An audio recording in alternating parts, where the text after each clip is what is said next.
Bullwinkle? Is that you, Bullwinkle? Coming to find you, Bullwinkle. Don't be bashful now. Nothing wrong with being a moose, especially out here.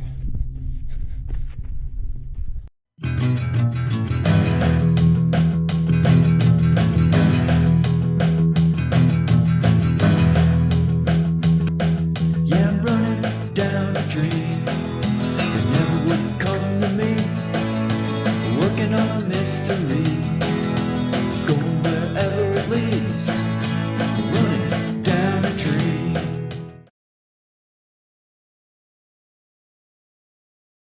There's a microphone on this thing. Don't want to cover up the audio. Hi there, Coach Sage here with a weekly wrap up. I just want to touch on a Speedgoat 50K preview. Since Speedgoat is in 6 days, out here doing an easy, relaxed run. This is the next training week. Up here on the South Sourdough Trail, well, from the South Sourdough Trail side, out towards Brainerd Lake. Approximate altitude of this trail averages over 9,000 feet, so I'm over 3,000 meters in altitude. It kind of rolls between 9,000 and 10,000 feet, so it's runnable though. It's runnable. Definitely feel the altitude coming up from Boulder, but I've been training up here a lot, trying to get ready for Speedgoat and Pikes Peak. Adaptations might not kick in for Speedgoat as much, but definitely for Pikes Peak, which is a big focus. And yeah, I'll rehash last week's training. I kind of skipped a week. It was uneventful. Last week was a good, real week of training. Actually ran 90 miles with over 6,000 feet of climbing. So that's like, what is that? 150, 145 kilometers, roughly, with I think just under 5,000 feet of climbing. So a little short of the 20,000 I was going for originally, but I got pretty tired with the high altitude. I wanted to take care. Kind of entered Speedgoat last minute. It's gonna be a super competitive race. I'll kind of preview the fields at the end of this. But those are my weekly totals. You can see it all on Strava. Also check out some of the articles Coach Sandy and I have been writing for Strava. You can link to them in the description below. We tweeted some out last week, as well as on other social media. But yeah, it was a good training week. So this is from July 9th through the 15th. I think, are those dates right? So last Monday, a week ago, I did an out and back on this trail, over 11 miles. It almost took 2 hours because of the hills and altitude. And then I did an easy group run, Rocky Mountain Runners, up Green Mountain in Boulder, which is under 10K. It's 6 miles with just under 3,000 feet of climbing. So double run day. The next day, July 10th, 2018, easy and flat, just under 7 miles. Sandy and I took a road trip out to Leadville, high altitude camping and training, which I talked about in my video last week, but I did a run up Mount Elbert, which is the highest point in Colorado, 14,440 something feet. So, you know, it's up there. So what is that? How many meters? I'll list the meters. 4,500 meters? I don't know. High altitude, all the way up. And I did a fartlek session up that, doing 3 minute hard surges, followed by 2 minutes easy. I talked about, it got to the point where even when I set my FKT ascent up that, I power hiked, because it hits over 20% grade and it's kind of slippery rock in some places, and because of the altitude. But went up in about 114, 115, turned straight around. Actually ran pretty fast on the descent, which I rarely do, but I wanted to beat up the quads a bit. So ran fast down. Round trip time, you can see it on the Strava list there, not the real FKT. I have the FKT for the ascent, I believe, 107, but I definitely could go probably 140 round trip, maybe later this summer. Went 150, beat up the quads a bit. Sandy and I camped out at altitude again that night. The next day, I did that 12-mile run and summited 2 14,000 foot mountains, which you saw the footage on from one of my last videos last week. And I took some easy days. Came back down to Boulder, took some easy flat running days for the next 2 days basically. Then I did a double run on the flat bike path, nice and relaxed.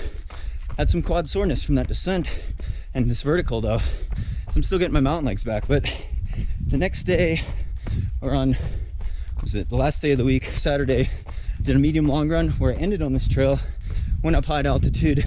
It's a 16-mile run, actually it was 17 miles, so that's like what is that closer to, 28k? 30, I'm not doing that conversion right. It's hard to think at this altitude. But medium, relaxed, long run. Nothing too hard with Speedgoat being a week out. But I'm kind of training through. Got trained for Pikes. Did an easy day to finish up the week yesterday. Easy 10 flat in Boulder. So that kind of is the weekly summary. First bigger training week back. I like to get up over 100 miles a week, over 160k a week, and keep it at close to 20,000 feet of climbing a week, or over 5,000 meters at least. I guess it's more like 16 or 17,000 feet of climbing. But I'm doing more high intensity climbing because originally I wasn't going to do any long ultras this year. Speedgoat's not a long ultra, it's kind of last minute. The difference between doing a mountainous 42k or a marathon trail race and doing a mountainous 50k though isn't that big. There's definitely more intensity at Pikes Peak, hoping for that to be a sub 3.5 hour race, whereas Speedgoat is an over 5 hour race. So it is a little bit on the longer, slower side, high altitude, but I figured I'd jump in it last minute. And great lineup. My Hoka teammates, Tim Tolson is entered, as well as my Hoka One teammate, Tim Ferrix. I think I'm pronouncing his last name right. And if you know anything about them, Tim Tolson, second at Speedgoat last year. He's been third at UTMB 2 years in a row. Tim Ferrix won the North Face 50 mile San Francisco, which I view as the most competitive ultra trail race in North America. As well as he won Transvolcania. He kind of had a rough one at Western States though, which I could relate to. Looked like his Western States went very similar to my experience at Western State, but you know, super talented runner. I think Tim Ferrix was a Foot Locker finalist in high school, ran Division I, Northern Arizona, 29:20, 10K runner or faster. Tim Tolson, of course, 2:18 marathoner, two-time Olympic trials qualifier like myself, but extremely consistent at UTMB. So, and there's other guys, David Sinclair, Tate Pullman, I think I pronounced his last name right, who are both on the US mountain running team, maybe a couple years on the US mountain running team, as well as tons of other guys, not even naming. You can check out the list, but that's happening. Speedgoat 50K in 6 days. I like to compare times because the first time I did Speedgoat, 2013, the course was about a mile shorter and not as technical. It was a little faster and cooler that year, so I throw that time out the window. But the other years I consistently ran 5:12 and 5:13 when I won Speedgoat the two other times. So I like that barometer because that course hasn't changed. Last year I had a bit of a meltdown. I don't think I was training well. Ran 5:30, still got third place, but was not happy with that race. So hopefully this year will go better. Again, it's a process to getting the mountain legs back. It's I think I'm taking some steps in the right direction though. Mount Blanc Marathon, you know, was only going to be 3 weeks ago, a little over 2 weeks ago now, and was not proud of that performance, but it was way better than Zagama, and rightfully so. I mean, I was coming off a Copenhagen Marathon, no mountain training. 2 weeks later did Zagama, total disaster. Got some of my bearings under me, doing some training for Mount Washington. Got back on the podium at Mount Washington, third place there. Mount Blanc Marathon, technically 9th place, but 10th finisher. It was a loaded field, and I have no excuses, but I think hopefully I could peak more for Pikes Peak, and hopefully Speedgoat will be another step in the right direction, because I'm getting some vertical back in finally, getting on these mountain trails in the summer. I love it. It's really refreshing. Beautiful days out here. Really love the high altitude. And yeah, we'll just have to see how it goes. Depending on how Pikes goes, my race schedule at the end of the year might change, but really refreshing to get some intensity back and do these shorter mountain trail races. Don't really feel like doing any 100 milers this summer, as tempting as it is.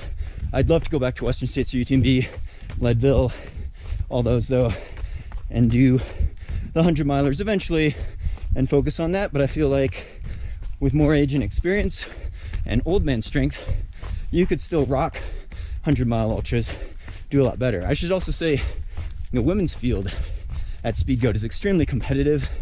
Got Ruth Croft coming over, fresh off a win at the Mount Blanc Marathon. Amazing athlete. Other top runners, let me think, Taylor Nolan. There's a whole list of Americans. I'll list some of the names here, but the women's field at Speedgoat is also very stacked. I'd say it's going to be the most competitive mountain ultra trail race in the US this year, the Speedgoat 50K. And you know, Carl Meltzer, my Hoka One One teammate, he puts on a great event. It's a classic mountain course. It's been around. I'm not gonna lie, there's good prize money, good incentive, well-marked course, well-organized. Usually see some moose. Also, we'll end with a clip of the moose I saw doing this run, my 16-mile run out here. Ran into a moose by Brainerd Lake. It's kind of from far away. It's a rough clip from my Instagram story. You can see it there. I aptly named him Bullwinkle, because obviously I'm very creative with coming up with moose names. But yes, cool guy, big full rack, male moose. I've seen him on this trail as well, and they get very temperamental. So last time I saw moose on this trail, it was up here, and it was a mom and a baby, and they were blocking the whole trail. And I just turned around, because they will charge you if they get cranky. They feel threatened. They're kind of unpredictable creatures. They'll charge you, they'll hoof you to death, or if it's a male, they'll try to stab you with their antlers. But yeah, I mean, the main danger is probably not hitting them with your car at night. It's very dangerous driving and worrying about crashing into deer and moose mainly out here, rather than encountering them on foot in the wild. But yeah, thanks so much for all your support on here, guys. Big shout out to the Patreon supporters for really making this all possible, as well as title sponsor Hoka One One. That's how we pronounce it now. Stand corrected. Great name. Love the brand. Love the Torrents. Been running in them, racing them at Speedgoat and Pikes, probably. But yeah, hope your training's going well. Thanks so much for your comments on future training talks. I did see those on my other video. I want to get back into more informative training talks, stuff you guys want to hear about, injury prevention, you know, moving up from marathons to trail, ultra racing, things like that, nutrition, you name it, try to cover it. Thank you again, guys. Be sure to subscribe on here for more videos. Check out the playlists, as well as we have coaching plans, training blog posts, other stuff at our website, sagerunning.com. Thank you again. Hope your running's going well. Stay tuned for more.